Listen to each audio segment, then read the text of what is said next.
This is the most on time we've been in a really long time. Actually is. That is legitimate. I also just noticed that there's lots of animal hair on me, and I'm pretty sure this is Roger's. Oh, yeah. I have Roger's hair everywhere, and I'm not even in Los Angeles. It just tracks with me. In case anyone sees me not paying attention or looking off screen, it's because there's a spider on my ceiling, and I'm just on high alert for if it comes over here and goes above my head, and then I just can't handle it, and I have to move it. Hilarious. I don't know where the fuck it went.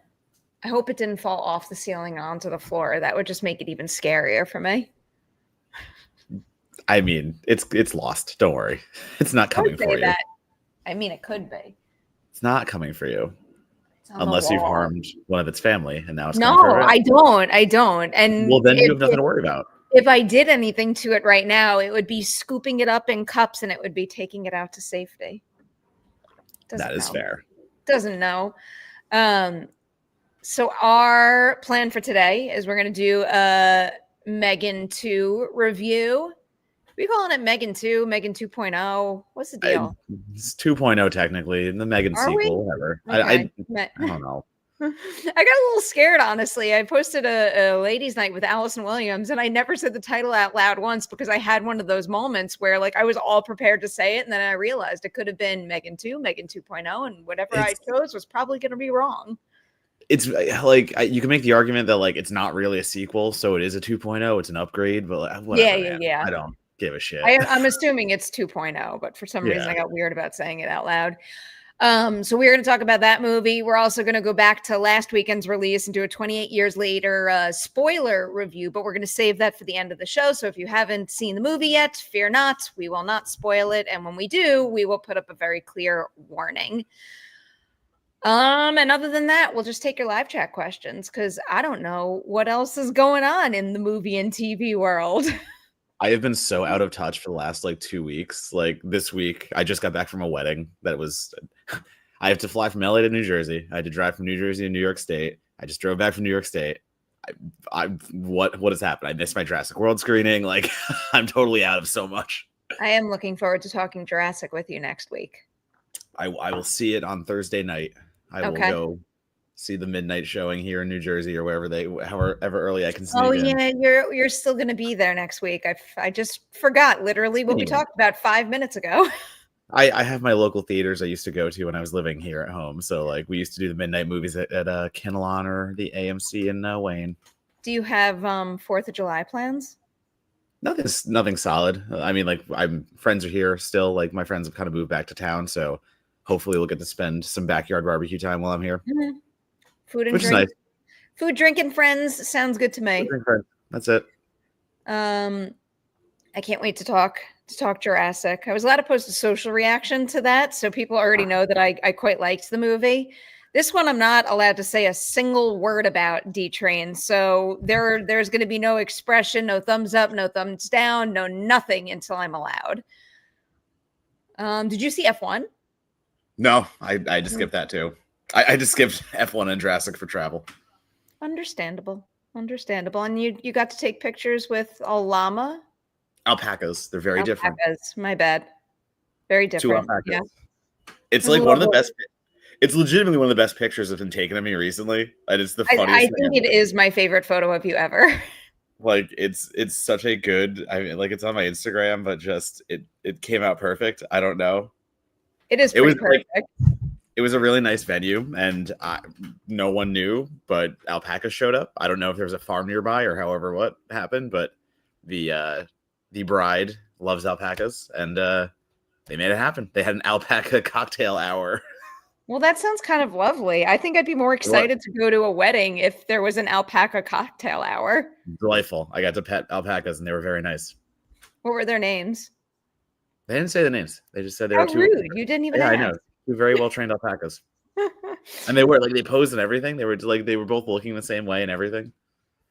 I would have loved to have met them.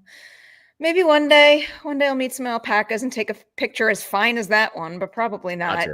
We got a couple of soupies here. Mike K up first. Happy Saturday, everyone. Two things. Fantastic job with the Allison Williams Ladies Night interview. Thank you very much, Mike. If you haven't done so already, you also need to watch K-pop Demon Hunters ASAP. Did you watch that? I have not. I have not got to that yet. I keep seeing it, pop up on my social feeds and suggested and all that good stuff, but I have not watched it yet. Yeah, it's getting a lot of good buzz. Good buzz. I'll take anything that has good buzz. We but also... Not wasps. You said wasps? No. They buzz. No, they do buzz, but that's not good buzz. That's bad buzz. Bad buzz. I love how, as you say that, I have to check on my other little bug friend. It's fine. I'm fairly certain he fell to the floor because I don't see him on the wall. You're gonna see me fall out of this chair now. By literally, yeah, it's gonna jump out. Quick thoughts on Life of Chuck, one of my faves. You still haven't seen that, have you? No. Oh, dude, not. You're so. I was traveling for Life of Chuck. I was traveling I have barely had my head on straight for 2 months now. Yeah, I mean, but the time is coming soon to resettle and have a longer stay in LA, right? Yeah, finally. You're back soon, and then nothing until Fantastic Fest. Yeah. Okay. Yes, that is correct. I'm excited for Fantastic Fest. Of course we are. Yeah. Wait, I loved it, by the way. This is going to be one of my favorite movies of the year. Oh, I didn't watch the trailer. Should we watch it? Did it win me over? I'm still frustrated by the first movie, so it didn't win me over per se, but now we're finally getting to the point with this trilogy where it's doing something unique and new. So I'm not out on it. I'm going to obviously watch it, and we're getting more lore building and more reasoning why The Strangers. But at the same time, it goes back to my first complaint about doing the trilogy in the first place. The reason The Strangers is so fucking scary, it's because you were home. I don't need more. I don't want more. I don't want explanations. I don't want to go deeper into it. I know there could be a story there, but do something different. I don't know. I'm hesitant, of course, open-minded, but at the same time, you kill the momentum by releasing it when you're releasing it anyway. So I don't know. It's a big old toss up for me. Yeah, I haven't watched the new trailer, so my stance on this is pretty much the same. I liked the first one well enough. I kind of thought it was fine, but I do think they dug themselves a pretty deep hole to climb out of with the promise of a trilogy of films that would do something different, but then you only release the first chapter and it's so similar to the original. And, that original is one of the most iconic horror movies of all time. It's very difficult to meet that level. So ultimately you wind up with a fine film, but something that winds up being subpar to that classic. So it's a little bit of a tough situation to be in. I wish they had been in a position to release them all in closer proximity to one another. But, they went all in on a trilogy. So I have to imagine they had some nugget of an idea that is going to make it work, even if they explain away the killer's backstories. So fingers crossed that's how it winds up panning out. I mean, I hope they do.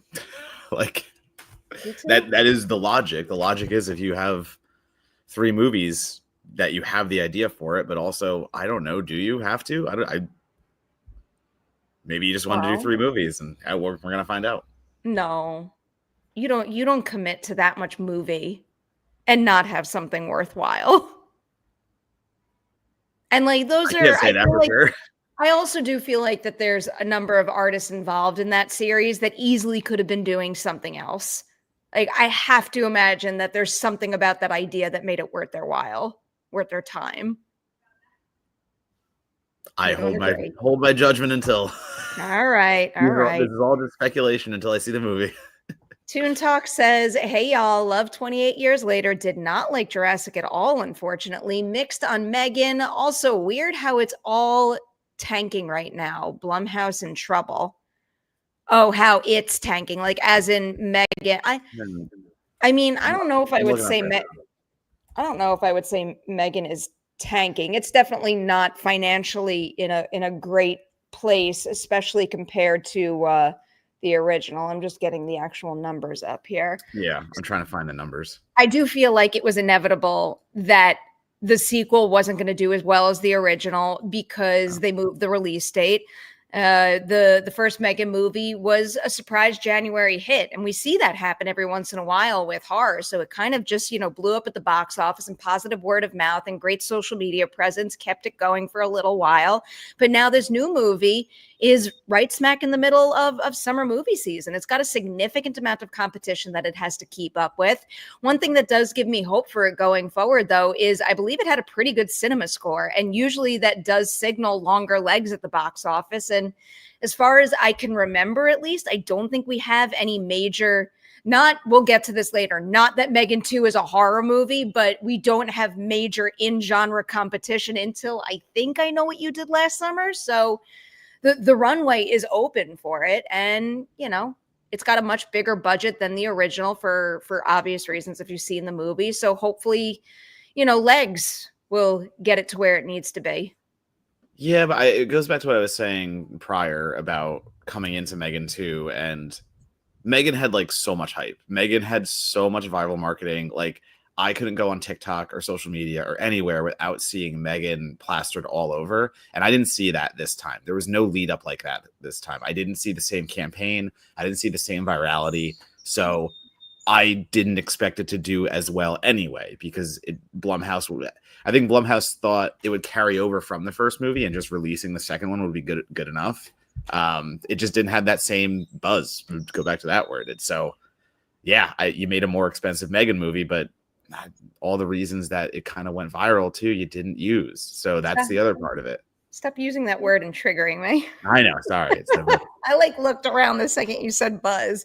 Proper buzzword though. Yeah. Well, we'll get back to M3GAN 2's buzz or lack thereof in a little bit.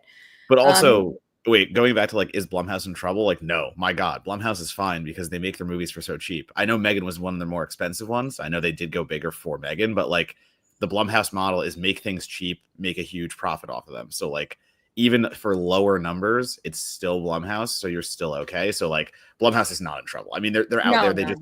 They just bought the Saw IP. So Blumhouse is going to run with Saw. They're going for other legacy IPs. Blumhouse is one of the most stable companies probably working in Hollywood today. Yeah, I wouldn't say Blumhouse is in trouble, but given the fact that they've kind of gone all in, not even just on a M3GAN film franchise, but they're turning it into a cinematic universe, I have to imagine they wanted it to open a little bigger than this. Yeah, so that's fair. We shall see what happens from here on out. Mike K says, don't answer this if it's already in the works, but what if I were to manifest a ladies' night episode with Rachel Brosnahan? Mike, if you have that power, I would love to make it happen.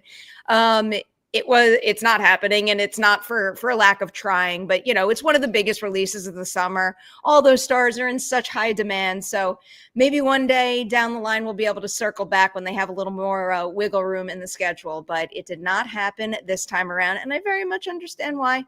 Got to run around to all places in the world, get to as many outlets as possible to promote this movie. So I get it.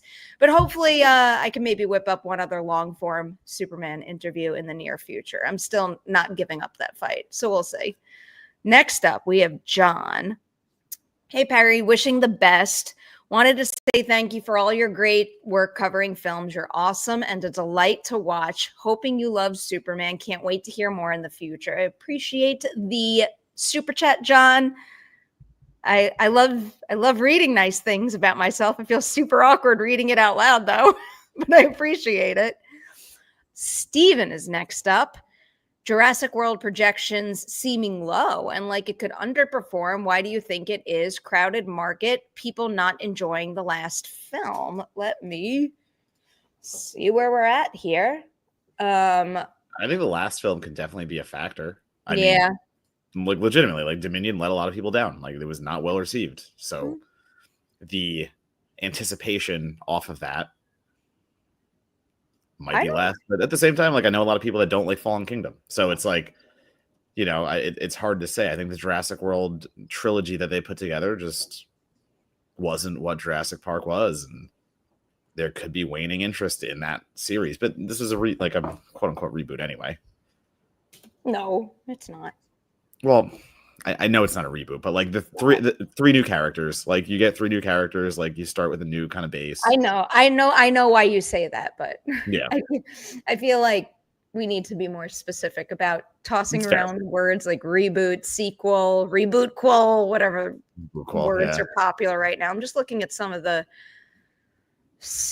other numbers here. So I don't know. I don't think it's looking like it's in bad shape if these projections are accurate. I'm on Box Office Pro right now, and their most recent projections give it an opening weekend range, so a 3-day range of 100 to 120 million. Then it goes up to 110 to 130 for the 4-day, and then 130 to 150 for the full 5-day holiday weekend. So if you look at Dominion, that movie, it was not a holiday weekend. That movie opened with 145. So while this is lower, it's not that much lower. And also, I believe this movie cost considerably less than that. Let me double check that information. The reported production budget of Rebirth, I know, was 180, but let me just double check what Dominion was. Dominion, and you also have to consider, when we talk about legs with M3GAN, you have to consider the fact that the weekend after is going to be Superman, and there's no doubt that will eat into Jurassic's profits a bit.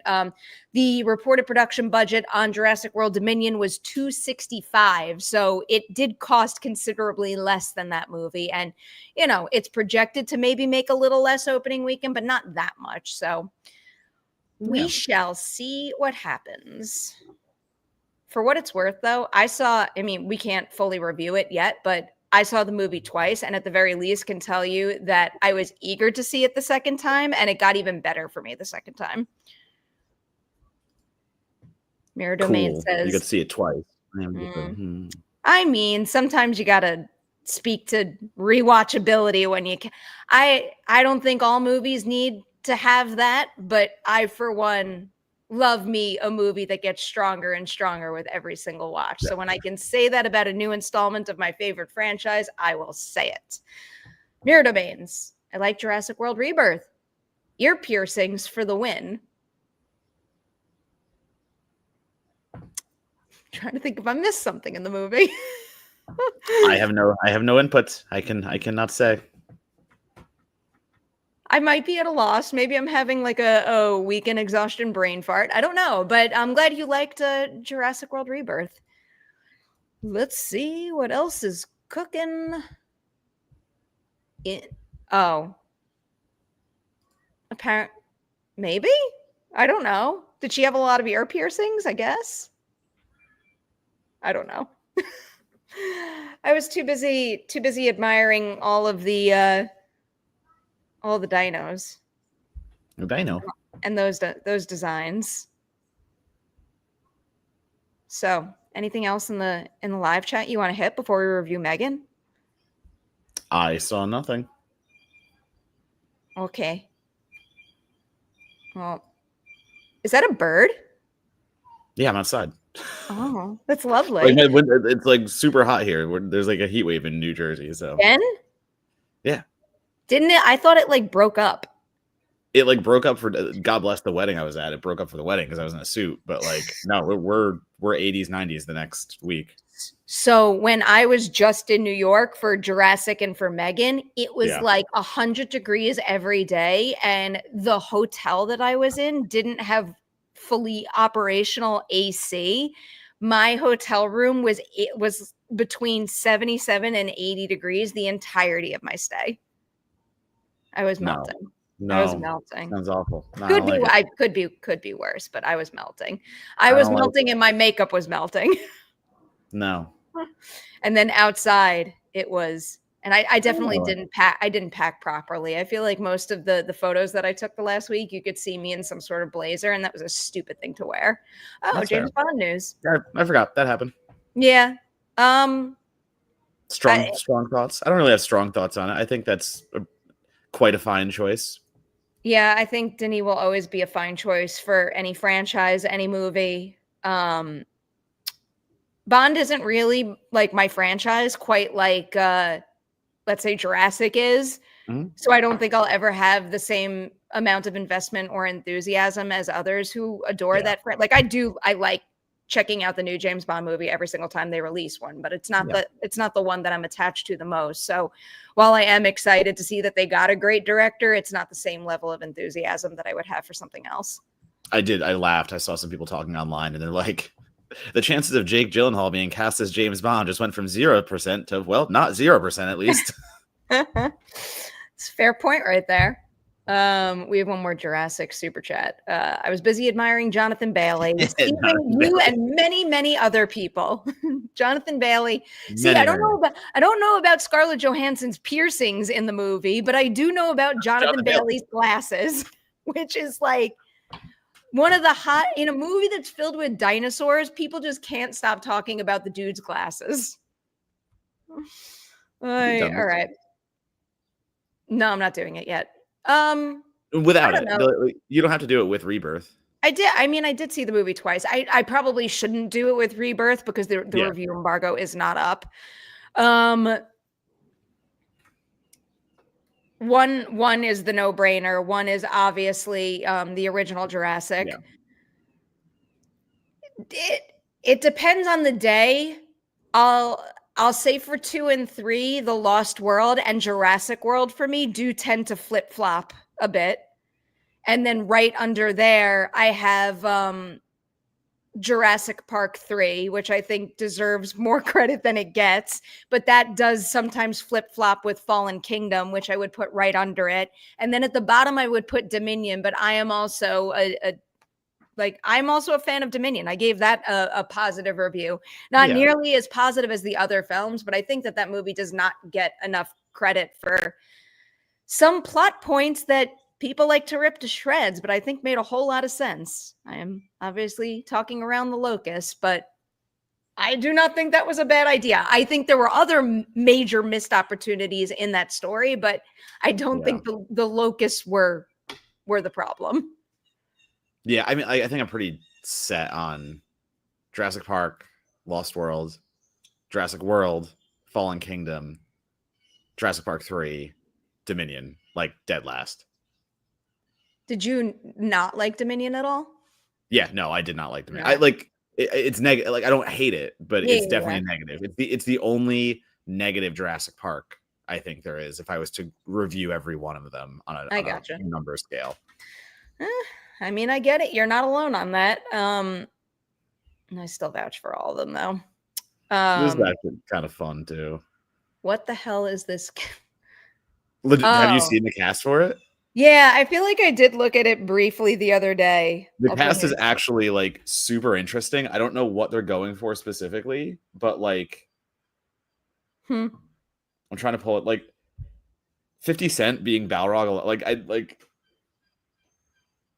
I'm pulling it up real quick. Yeah, I got it here while I think that spider's coming my way.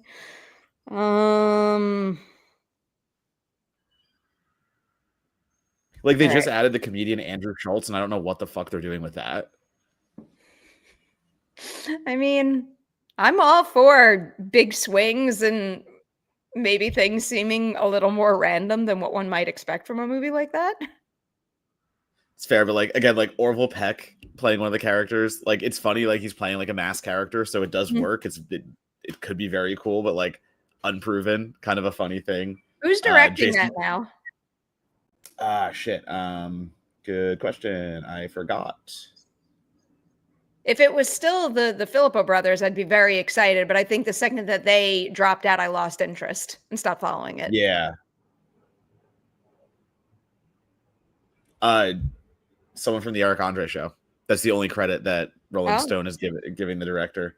Interesting. So someone probably with a lot of energy because Eric Andre show is very chaotic and crazy. So that actually is probably a hilariously good pick. But yeah, like Roman Reigns. There's just so many funny picks in here. Momoa as Blanca is he's playing a beast. He's playing a gigantic beast, and that is actually he can have fun with that. 50 Cent's the one that gets me. I get it. He's jacked. He's a big dude. Like that physically will fit Balrog, but like I don't know. It's just 50 Cent. Like it's just such a fucking.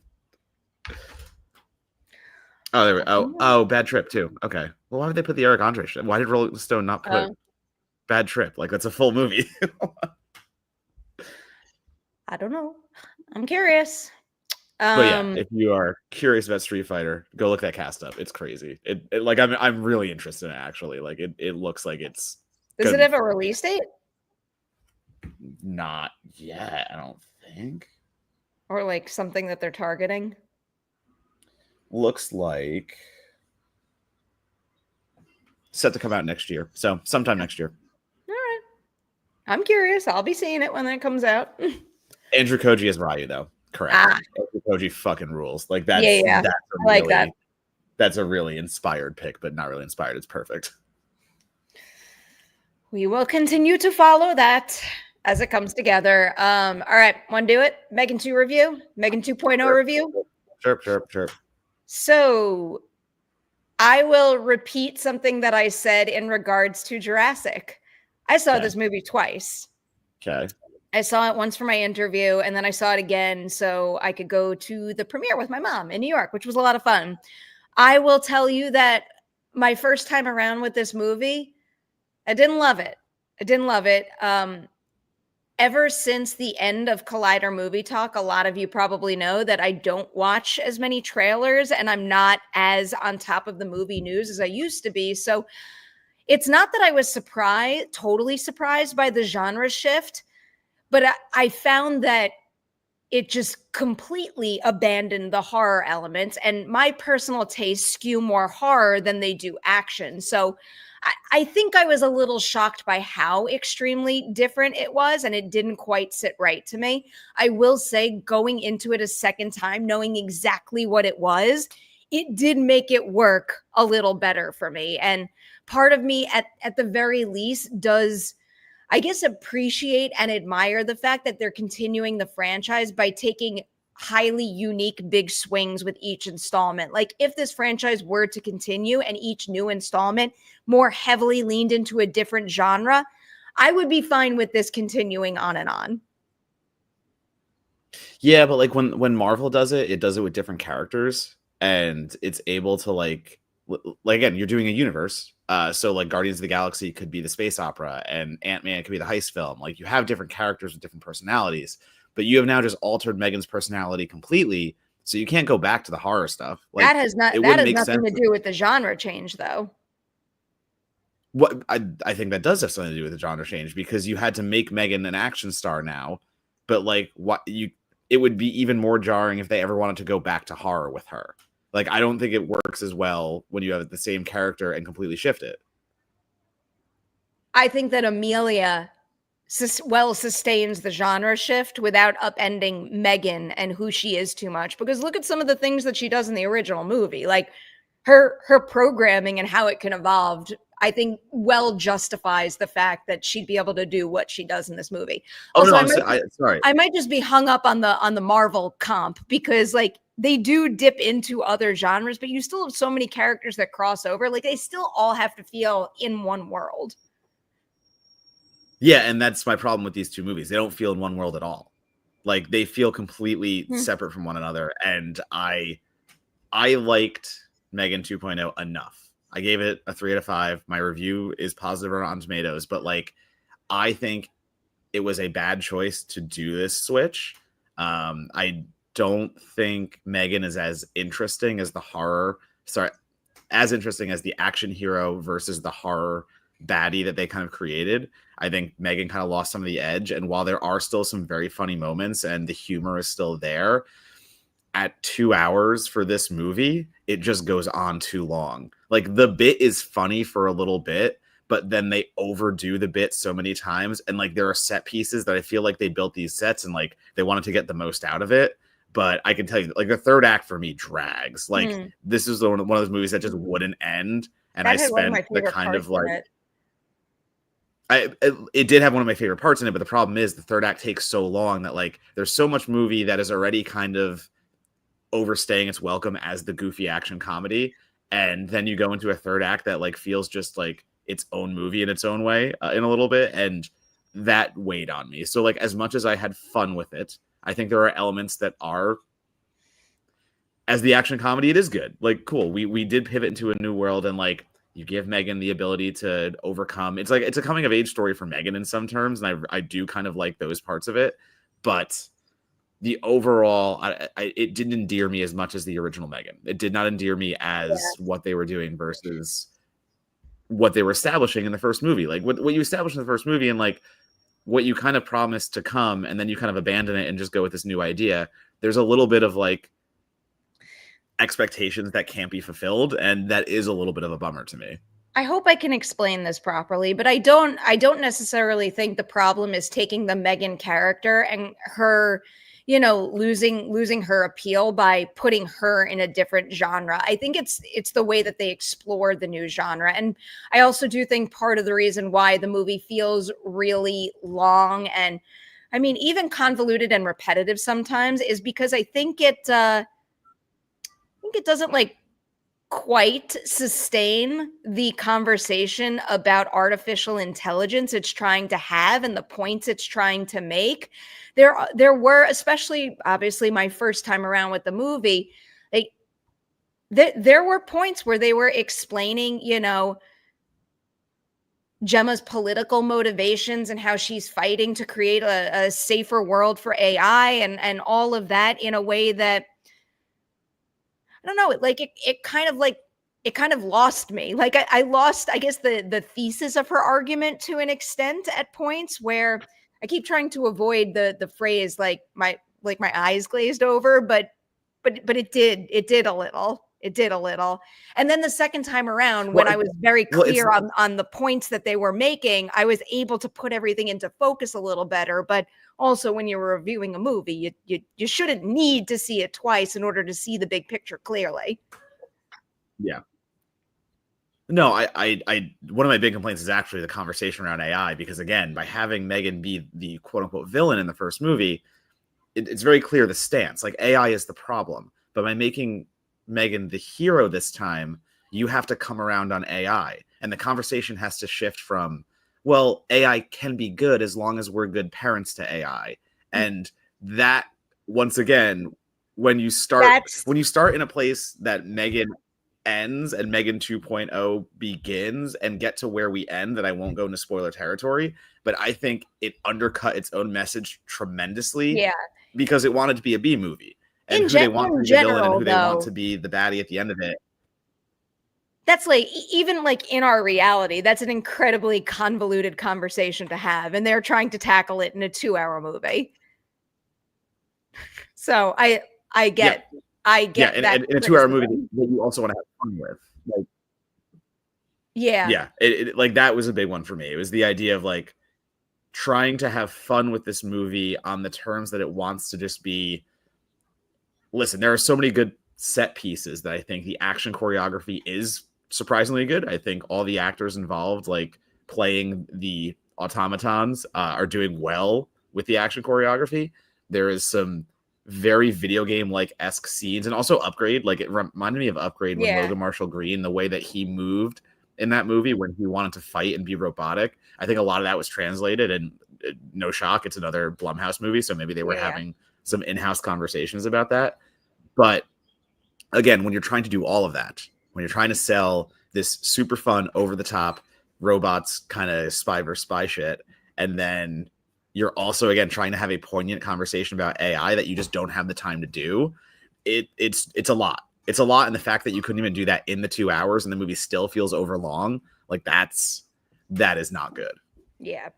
And with what they're trying to do and the points they're trying to make and the growth they're trying to show in M3GAN, it does feel like maybe a M3GAN 1.5 might have been necessary in order to kick this movie off on a more believable note. Yeah. I kind of forgot about that within like 15 minutes of the movie. I was kind of just along for the ride with the story that they were telling. Like when I wrote my review, I kind of thought back on our conversation of basically Jurassic Dominion. So Fallen Kingdom going right into Dominion felt weird to me because there's a whole gap of time missing, and it's like, how do we get from here to there? And that's what I attribute to M3GAN and M3GAN 2.0. Like the fact that you go from the straightforward horror movie that is campy, and now it is a straightforward action comedy that is campy, but like again, the transition needed to be a little cleaner there. You can't just throw us in the deep end and just hope that the tonal stuff works, which it does sometimes too. Like they did overcome that challenge better than I thought they would, which again is why I'm still positive on the movie. Yeah. But it's not one that I would run back to immediately and want to like redigest, because it's one of those movies that you just go downward with. Like I could feel my like excitement level, it's a consistent downslope for me. So like if you're not ending on the high note, that's harder for me. Yeah, I was a little surprised by how much better it played for me the second time around. It's definitely not better enough to, score it super high, let's say. I'm still mixed positive on it, but I don't know. I did think it came into focus much better the second time around. But I also have to repeat what I said before. With a movie review, that's not really the luxury that a movie should have. Yeah. So I will be very transparent about that part of it. Yeah. Yep. I'm the opposite of you, because I'm like a first impressions only, and like if you don't get me on the first impression, like that's your job as a movie. Very rarely. Well, that's probably a lie. Actually, I was going to say very rarely will I ever post, I guess, a reaction to a movie without seeing it twice. But I guess sometimes like the job and the schedule necessitates that I see something twice before I do a review. Every festival movie. Yeah. Well, yeah. But I try to be very transparent about it when I am doing a review and I've seen something twice, because obviously that does change the perspective. Did you like Yeah. Like the more times. Yeah. Did you like the performances this time around? Yes, I did like the performance. I'm trying to think like specifically. Like I do think M3GAN staying on par with, both performances, both voice and physical. I think there was a lot of fun line delivery. M3GAN keeps the sass. She keeps the wit. And where it does its best is when M3GAN is trying to change. Like when M3GAN is trying to be a better AI person and walking over to Cole and trying to comfort him and just like holding his hand and being like, I see you. I'm sorry for what I did, but it's still her dead, like, automaton face. That shit is hilarious. Like those are the parts that M3GAN 2.0 gets really right in the trying to overcome. And that's not who I am. It's who I was. I can change. I can be better. Once again, it gets lost in the AI of it all, but I was going to say, like, the human part of that. It did. I mean, it does sound like it goes against what you were saying before, but I don't know. I kind of get why the analysis of the movie does get muddy in that respect, because I do think that they had a lot of things that could have added up in a way to knock this concept out of the park. But at the start, at least, it feels too much. It feels like too much of a leap from the previous film. But once it I feel like once the story gets going and I did really know what I was in for, at the very least, I was along for the ride. And that's when moments like that pop for me. Fair. But no, whoever was playing Amelia, I do forget the name of the actress. Great. Like the way that she does action choreography is specifically crushing it. Ivana, I'm going to mispronounce her last name and feel terrible about it. Yep. Sakhno. She was in Ahsoka. Yes, Ahsoka, right? Yeah. Mm-hmm. Okay. Yeah, the way that she is, there's her specific action scenes, and especially there's the AI conference that they end up being at, and it's the standoff between Amelia and M3GAN when they have their full-on fight. It's actually a really well shot action sequence, and once again, saying the set pieces, like they do, the money that went to the budget that is a bigger budget than M3GAN, like did go to great places, because the costuming is all great at that AIFS, like. Yeah, like it pops off the screen. There's so much color. There's so much attitude. So all that stuff is there. Like they did go bigger and badder, and like bigger and badder as people try to describe their sequels. So like I do try to give that credit. Like I did see a technical upgrade, but once again, it's all in the execution, and it felt like this might have been one of those, again, like kind of studio forced movies in certain ways. Oh, I don't get that. I don't get that vibe from it. I don't get that vibe from it. It feels to me almost like unrestrained big swings. like big swings that maybe came together in a way that would make sense if you were working on the movie and you were like neck deep in it the entire time. And then when you get the outsider perspective, like these great things just don't align as well as you thought they would. Fair. But yeah, I go back to the performances just very briefly. I do think that a big part of the reason why it came together well enough ultimately for me is because of Allison Williams and Violet McGraw. I mean, you are never going to believe what happened to them in the past and how they navigate the situation that they're in right now unless the two of them sell what they have to. And I do think they very much do. And it's a big reason why ultimately I teetered positive on this. And also having it be more comedy forward, you do bring in people like Jermaine Clement to play. I'm not like they're supporting characters. So like they did bring in comedic talents to bolster that and like let there be actual like comedic presences there versus like forcing the actors there to kind of like pick that up. But I think Allison Williams actually like is especially great because they give her more to do. And I don't want to say anything else, but they give her more to do. I think we are talking about the same thing. And that was my favorite part of the whole movie. Yeah. I want another movie where that is the entire movie. And once again, if all that felt so Upgrade. So like, if you've never seen Upgrade, Lee Whannell's Upgrade for he made for Blumhouse, it's great. It's a really good AI action film with like the protagonist has the AI in his head and he's always having to converse with himself in his head and stuff. So let's just say that there are parallels in M3GAN 2 that are quite good. Yeah. But Upgrade's infinitely better. I like Upgrade a lot. I like Upgrade a lot, way more than M3GAN 2, but this one still left me in a place where I'm like, I kind of want to see what they do next. I want more. I want more M3GAN. The next one's isn't it like a pleasure robot? Or isn't that the next one they're doing? Like Soulmate. Yeah, Soulmate. Yeah. I meant more so like the direct continuation of this story of I guess the M3GAN thread of this cinematic universe that they're building. But Soulmate is, I believe, the next one out the gate, and that's coming fairly soon. I don't actually know. I haven't heard any update from it since it got announced. I think let me just actually look it up before I say something that is not true. Yeah, I knew it got announced. I didn't hear anything. Yeah, it is soon. I was going to say this, so I'm glad I wouldn't have been wrong. January 9th, 2026. I'm hoping the continuation of the M3GAN thread and that like timeline. Like I am excited for what comes next because at least the next one, like I will be used to whatever this is. You know, assuming they keep it as an action comedy and they keep it going the same way. I don't see why they wouldn't. But well, I don't want to say anything else anymore because now I know how this ends and other things. I think there might be, let me just look up the most recent reports, but I think I might have read a headline somewhere where there is a tonal shift though. I mean, obviously there's an extreme subject matter shift in how AI is used in Soulmate versus M3GAN, but a lot of these headlines are calling it Fatal Attraction with robots. Yeah. And yeah, this was the quote that I had seen earlier. It's from Collider actually. That it's going to be more adult, which again makes a whole lot of sense.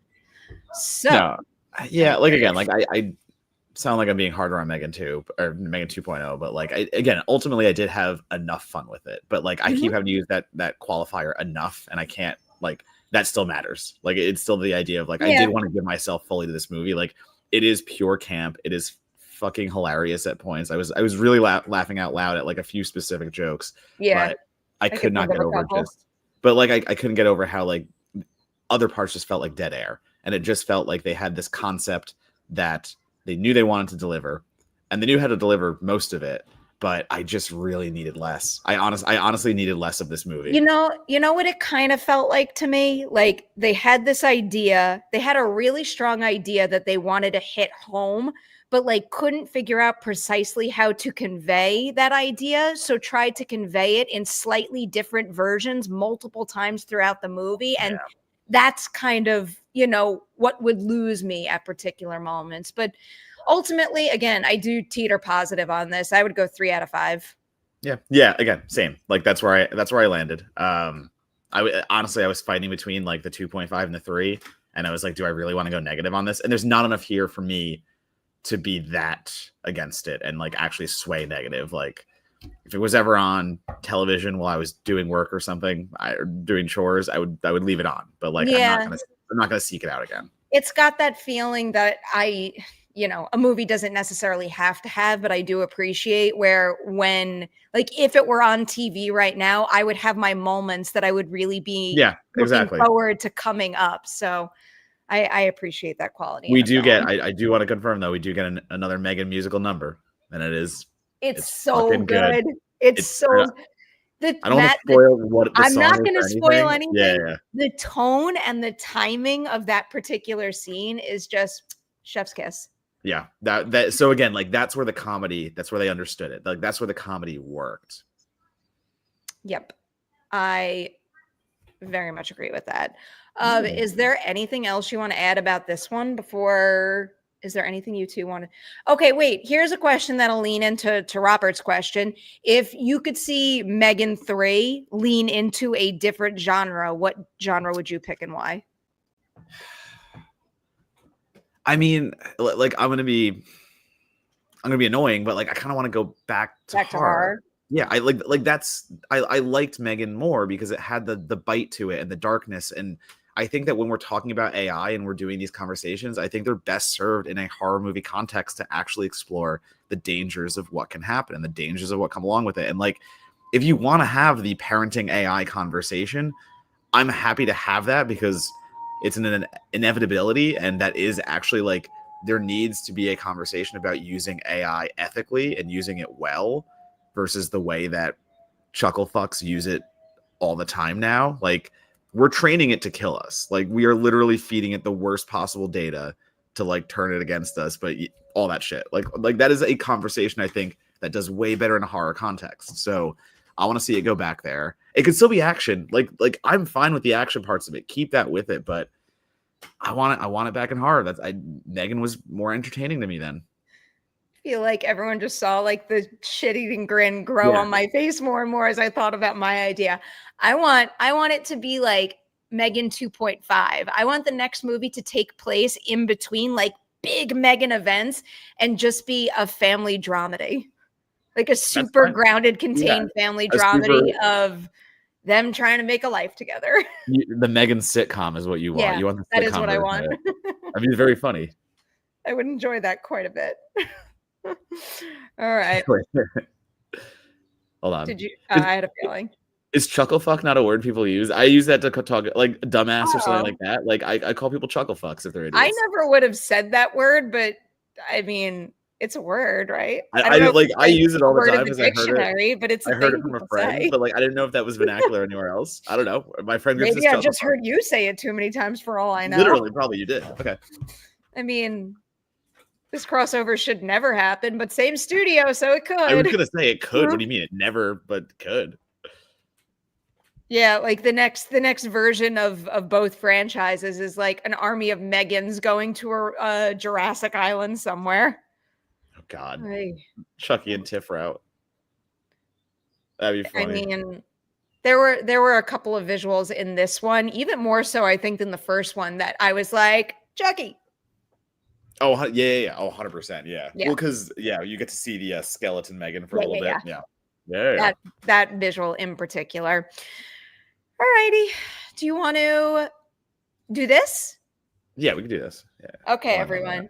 So this is when we say goodbye to anybody who has not seen 28 years later. So before we do that and let you all go enjoy your weekend, Matt, do you want to promote anything before we say goodbye to some folks?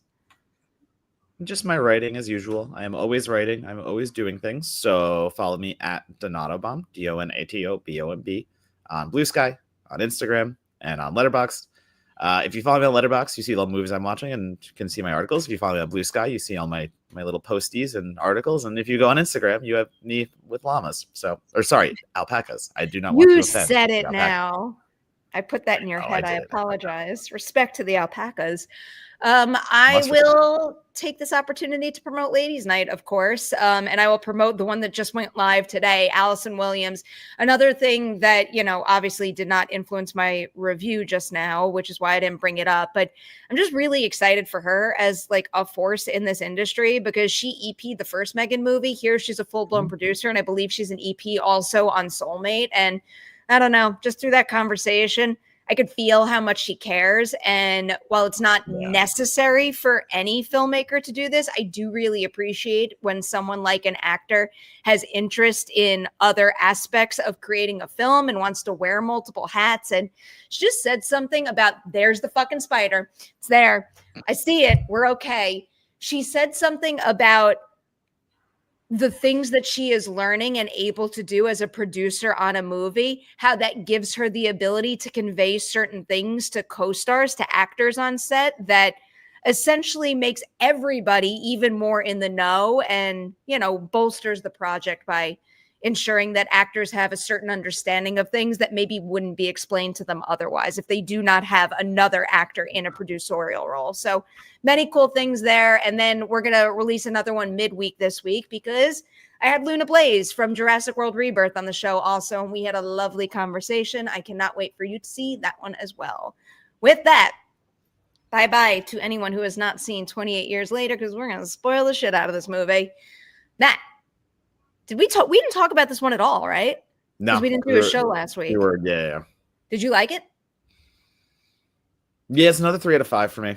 I'm trying to. Okay, now I vaguely remember our conversation about that. Is much higher rated for me. I think talking about big swings, that's 28 years. I think this movie is so ambitious in what it's trying to do. It's funny that Danny Boyle is like making comments about like how he wishes he like did his own Walking Dead and Last of Us. Like, yeah, because that's what he's doing now. Like he set up this whole world. He had so much time to like build all that out. But I think in taking that huge jump, once again, we're talking about the same kind of context here, in taking that huge jump from weeks to years and almost like starting over. I think there's a lot of stuff that gets lost in the context at times. The Infected feels so fucking different, and I like that they take the stance of like in a good way. Sorry, like I think that's a very good thing. I think the alpha stuff, like introducing the idea of hordes and packs and all that shit. Like, oh, I can spoil. Sorry, like I was like actually like holding back. No, I think the alpha stuff is really fucking engaging. The idea that you have, I don't know, like it's feral and wild and it's natural, like all this shit, like that stuff really got to me. I also kind of hated some of the cinematography. Oh, I was not a fan of the iPhone stuff. I think it looks like Uebel's House of the Dead because he did do that already. Like literally, he did those shots. Like that's been done. What Boyle did has been done, and I actually think that looked not great. So you have flashes where I'm like, it's chaotic, it's dizzying. I get it. You also have so many plot points that this movie to me felt like the poster child for I'm starting a trilogy and I'm going to introduce a bunch of stories, but you're only going to get enough of most of them. And then one full story in the middle. That is fucking amazing. I loved the son daughter. The mother son. That was fucking perfect. That stretch of the movie to me is so goddamn good. Then you have the really quick stuff with Ray Fiennes' character. I thought that wasn't enough. I know we're gonna find out later in another movie, but to me, everything else around it just felt like, don't worry, we're gonna get more in another movie. And I don't think we got enough of any of it to really get me that excited about it. So like, I saw this movie as planting a bunch of seeds, but not really watering enough of them. So all you're doing is dropping off like, hey, don't worry, this is coming later. Hey, don't worry, this is coming later. And I really do think where it ends is a disservice. I think the movie should have ended minutes earlier, save that for a whole other movie, because it ends on such a jarring note that it just I'll get to the ending eventually, but personally, that the like, I guess the mini stories that add up to one big story is why I liked it so much. And just because I have Jurassic on the brain for obvious reasons, I always say with Fallen Kingdom, I think Fallen Kingdom is two really great movies that were mushed unnecessarily into one. And I wish that I got the Dino Rescue as one full movie and the Haunted House as another full movie. Yeah, I agree with that. This is a particular case where I think there are 3 sections that really well serve the overall narrative, which I think the heart of it is Spike's coming of age journey. And I think it needed 3 sections that felt entirely different. I think the whole point of the movie to me, and why I guess it like hit me to my core and felt like a really strong coming of age story, felt like a really strong character arc, felt like a really strong version of like this kid finding himself and who he is the fact that it is showing a father's influence, a mother's influence, a community's influence, and then taking all that and mushing it together, but then having Spike come out of it, having determined who he wants to be in this world. And I thought that was really effective. And while each segment did have its own unique feel, I think they were all extremely well tethered together by the fact that it's Spike's journey figuring out who he is. Yeah. And then yes, I will agree about the ending. I thought the opening of the movie was like yet another exceptional opening for a 28 movie. And I really like that. But I think the return to it at the end and like the look and the tone, I do really want to know about those characters. I'm excited to learn more about them. It did feel like I was like rocked to my core at the end, having experienced something that felt, there was tonal variety in the main portion of the movie with all 3 segments, but I think it was too tonally drastically different from that end button. Yeah, it was. And so here's the thing too. I agree with you that I am fucking excited to see more of Ralph Fiennes in this movie. I am fucking excited to see more of everything else that is teased there. Aaron Taylor Johnson, playing this shitbag father and having to navigate that now after his son has just taken his wife to die. Like, there is so much to grapple with. But again, that's why I feel like it's overstuffed. There is so much to grapple with on so many terms. And it felt more like a tour through what we're going to see later, more than anything of like giving us certain things now. Like the cheating angle felt shoehorned in with the father. Like but it's not shoehorned. That it's not their story. It's Spike's story, and it's about how their actions influence their son. I am aware of all of that, but you still did it in a way that is so much in one movie. What I'm saying is you had 3 movies. We knew there's a trilogy here. We knew that is happening. So why overstuff now when you could have let things like play out? Like, what if that midsection was just one movie? What if the mother-son was its own front to back take? Like, you give that even more time, let that breathe versus doing everything else.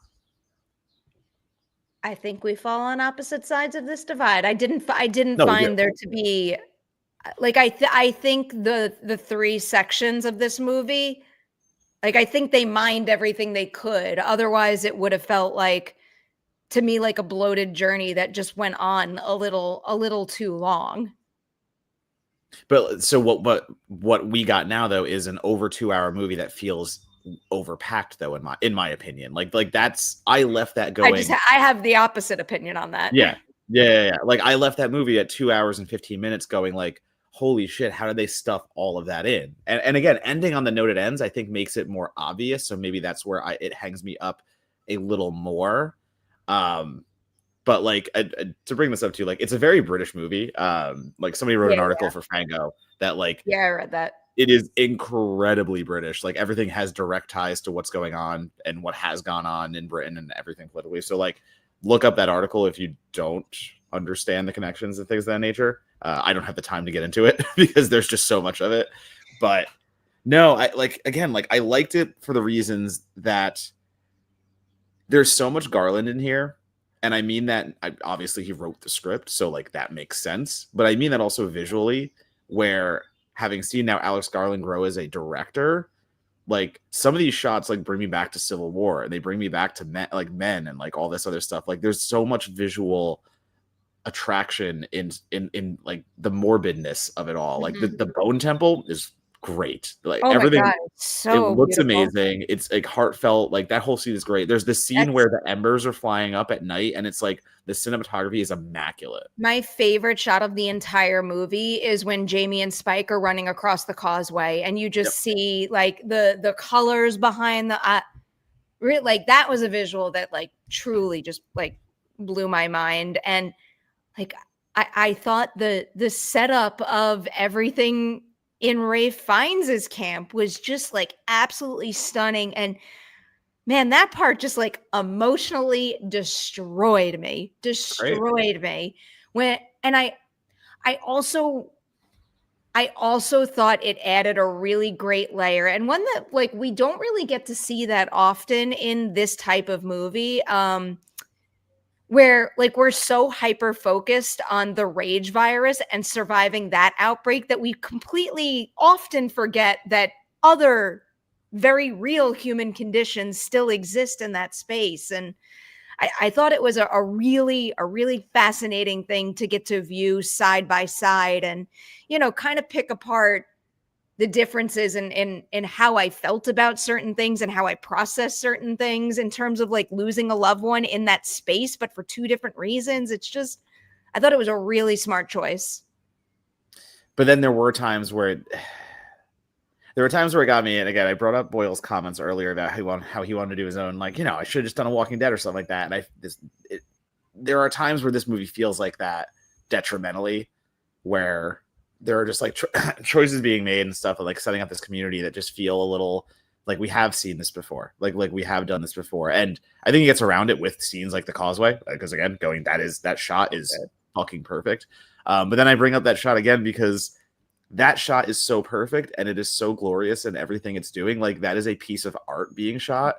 And then like you compare it like slam cut right into one of like the 20 iPhone camera shots that cuts because they have 20 different options and they want to use them all, and it's like just jumping all around, and like it just took me right out of it again. So like talking about having too much going on, I think that also is technically as well, talking about the way they chose to do cinematography and all these other things, because it just felt like two different movies at times. Like it was pulling itself apart, and maybe even three different movies when we talk about the ending and we talk about Ralph Fiennes. But the section with mother and son and Ralph Fiennes is so good that like I can't not give it a positive review. Like again, I ended positive on it because I think that is 100% great. And also they do the work to show, like I said before, the infected, like the rage virus. Yes, like we forget about all the other stuff around, but this is also a 28 sequel. Like I want more of the rage virus. And I also think while we did get a few really good head rips, like ripping the skulls out of the spinal columns, like it's so good. Those shots are amazing. Yeah. I don't know. It felt a little, the step back from really looking at everything around the rage virus and having it be a quieter 28 movies. I don't know. I feel like I was missing a little bit there too. Like I wasn't into the horror as much. I mean, what else would you expect though? I mean, and they, it is 20 years after the outbreak. It's just I thought all of that world building type stuff was super smart and spot on. Like, of course, there's less survivors for them to hunt down. Of course, the rest of the world would completely isolate this area. Of course, those infected by the rage virus would wind up transforming in a variety of different ways based on, when they were infected and so on. I thought all of that made a whole lot of sense. Just confirming because it's a super chat. I mean, because that's the implication, is that they can get pregnant. How did you feel about an infected being able to have a healthy baby? That's where it gets muddy for me. Like that's where you're doing so much world building, and once again, you're not really paying attention to the infected all that much. But you've now done the Jurassic Lost World thing where you steal the baby and mama and dad are gonna come to the doorstep. What was the other movie that just did that too? And I'm like, it's fucking Lost World all over again. Oh shit! Yeah, no, you. It was something very recent. Yeah. You just brought it up recently. I forget what it is. Literally like a 1-for-1 with Lost World. But no, like it was funny, the references I was able to make in my review, because like I'm talking about the Lost World, I'm talking about the Warriors, I'm talking about all these other things that aren't those movies like House of the Dead and stuff that aren't a 28 weeks or a 28 days, because I do feel like it feels so separated from them in so many ways, and that's not a bad thing. Again, like I do think the big swing here and the risks that they take is refreshing, because you do have a Garland Boyle movie, and we know they're risk takers, and that's fine, but they're still doing like a bigger budget kind of deal. So I love the idea that they've really swung for the fences in ways that we knew they would. I just think there's too much of it. I once again, I think this movie's overstuffed. I think it's trying to do too much setup world building for the next two movies. And that's just unfortunately where I sit with it. It's not as bad as like Alita Battle Angel at doing that, but I hear you. I just wholly disagree on it. Yeah. I feel like yeah, sure, the movie covers a lot, but it is all in service with Spike figuring out who he is and who he wants to be in this fight for survival. And I thought it all came together quite well. Wants to be the tracksuit mafia. What is that movie? That was Lost World. Why can't I think about it? I feel like it was in the past like 2 months. Hold on. Let me look at my letterbox. It's going to bother me. I know. Hold on. I'll take a really quick look. It was like so incredibly similar. Steel Baby, Hunted by... What would it be? I'm looking at all my movies that I've watched on. I don't know. It's not coming to mind right now. Shit. Was there like an animal heavy movie or something? That's literally what I'm scrolling by everything trying to figure that out. I don't know. Oh, this is going to bother me all day now. I'll think about it and I'll text you. Third movie still doesn't have. I don't think it has funding, but the second movie is coming out in a few months. So it's like here's the thing too. Like, here's the frustrating part. I wish they would have released both of them together. I would have rather done an RRR like experience and sat through an intermission to get both movies back to back, because that might change my reaction completely, where I'm saying like this movie feels overstuffed. That might all change if they land the next two movies, because they're so intertwined. But that also is why I'm frustrated with it a little bit, because you didn't make a standalone, and I think every movie should be a standalone. But maybe I'll change my tune on that point. Oh, was it Death of a Unicorn? Yeah, it was Death of a Unicorn. Thank you, Mirror Domains. Now I could sleep tonight. I don't even remember what I was going to say before. You're just going to disagree. I was going to attempt to refute your point yet again. We're on different sides of the coin. Both positive. I'm just far more positive on it than you are. I am really looking forward to Bone Temple though, and I'm glad we don't have much of a wait for that. All right, with that is a wrap on this edition of the Merri Hour. This was a lovely edition, but hold on, we had two more super chats. Oh shit! No worries. I am an asshole. I think we have more than that. No, wait. Yeah, hold on. We did the Jonathan Bailey one. This one we didn't do. This one. My hot take is that M3GAN 2.0 is about as good as the first one, even with the problems I do have with the latter half. Yeah, that's fair. See that? Are you clicking? Yeah. Okay. I have not watched Ironheart. Have you? No, I have not. So I got to do that binge in the background, but I can't comment on anything I've watched in the background. So no, I haven't yet. I feel like there is no way I'm going to do that binge until after Comic-Con at this point, because all that shit is ramping up real fast, and I got a lot of stuff to watch. And then end it here. Football. Aaron Rodgers, baby. What do you do? He's just saying that it's retirement year. He's got 1 year left and he's leaving. That's what he says, but I'll see how good they do. I'm trying to think of anything. There hasn't been any like major updates. We got to talk about Chubb already, I think. Yeah, we did last time, I think. So I think I don't have any substantial football news to share, but I will just say in recent weeks, the Chargers TikTok page yet again is just like #1 in my heart. If you want a smile on your face, go look at what that social media team is doing, because it consistently delights me. Yeah. So I just checked Keenan Allen because I saw his name come up recently. He hasn't been signed yet. I'm wondering if he signs with Pittsburgh at this point, because they do need a little help. So I wonder if he goes with Aaron. But I'm just on a little Keenan Allen watch. Interesting. I can't believe how I'm going to have to make this announcement soon, actually. If anybody wants to play Patreon fantasy football, you have to, like, this is the end of June, so you have to sign up by the end of July because we'll likely start conversations and draft in August. Yeah. I'm so happy it's this time of year again. Listen, I'm baseball focused right now. I ain't got time for football. Astros are fucking crushing. I went to a baseball game last week. It was fun. I know. I did too. Dodgers are pretty good. Dodgers are pretty good. Astros. Wait, what's the Dodgers record? Aren't they like number one? They might.